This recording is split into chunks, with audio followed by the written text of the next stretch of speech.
toana ara-tsakafo antoky ny ho avy mamiratra ho an'ny taranantsika. Io no loha-hevitra ho an'ny fankalazana ny andiany faha 12 ny fanjarian-tsakafo.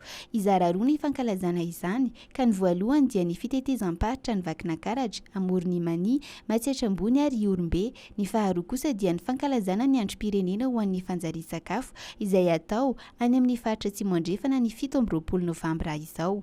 Ao anatin'izany fankalazana izany no andinihana ireo paikady maharitra iadina amin'ny tsy fanjarian-tsakafo araka ny fanazavan'ny Profesora Anta Maria Daniel Vlolontina, mpandrindra nasionaly ny foibem-pirenena momba ny fanjarian-tsakafo. Nosafidiana manokana ireo faritra 5 ireo noho ny fahambonian'ny tany tsy fanjarian-tsakafo maharitra any amin'izy ireo. Tanjona amin'izany ny fandraisana anjaran'ireo mpisehatra rehetra amin'ny ady amin'ny tsy fanjarian-tsakafo ary ny anentanana ireo mponina ahafantaran'izy ireo ny mahazava-dehibe ny fanjarian-tsakafo. Mihoatra kely ny 4,7 ny isan'ireo olona efa vita vaksiny tanteraka manerana ny Madagasikara araka ny nambaran'ny filohan'ny Repoblika Andry Rajoelina nandritra ny fihaonany niaraka tamin'ireo masoa-ivon'ny firenena ao amin'ny fiombona be Europeana Androany Zoma. Nanamafy ihany koa ny filoham-pirenena manoloana ireo mpamatsy vola fa anisan'ny fitaovana entina miady amin'ny coronavirus eto Madagasikara ny vaksiny. Mbola lavitra ny lalana araka izany raha oharina amin'ny tanjon'ny fitondram-panjakana anatratra ho iray tapitrisa ny isan'ireo olona vita vaksiny tanteraka eto amin'ny nosy raha dinihana ny isa nomeny ny filohan'ny Repoblika.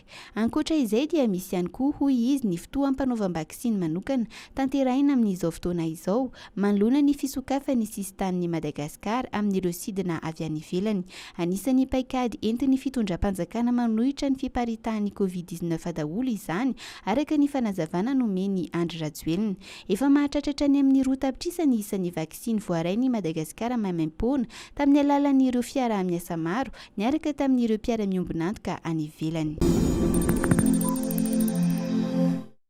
Miandry ny fanapahan-kevitry ny governemanta malagasy ny amin'ny fampiatona ny sidina mampitohy any Madagasikara sy Maorisy hoy ny Air Mauritius. Hatreto aloha sy mbola nisy ny fanambarana ofisialy manamafy izany hoy ny loharanom-baovao iray avy ao amin'ny kompania mpitaterana maorisiana. Saingy manaiky izay fanapahan-kevitra ho raisin'ny governemanta malagasy mahakasika ny fampiatona ny sidina izy ireo araka ny nambarany. Nitatitry ny filan-kevitry ny ministra ny Alarobia lasa teo no nanambara fa mihevitra ny ampiato ny sidina ifandraisan'ny firenena roa tonta ny governemanta malagasy. Raha tsy misy ny fiovana dia ny 17 Novambra izao no hisy sidina farany araka ny tatitra hatrany ary ireo ministra tompon'andraikitra no ilaza ny andindiny mahakasika izany. Tanjona amin'izany ny arovana ny malagasy amin'ny mety idiran'ilay endrika vaovao ny COVID-19 eto amin'ny nosy.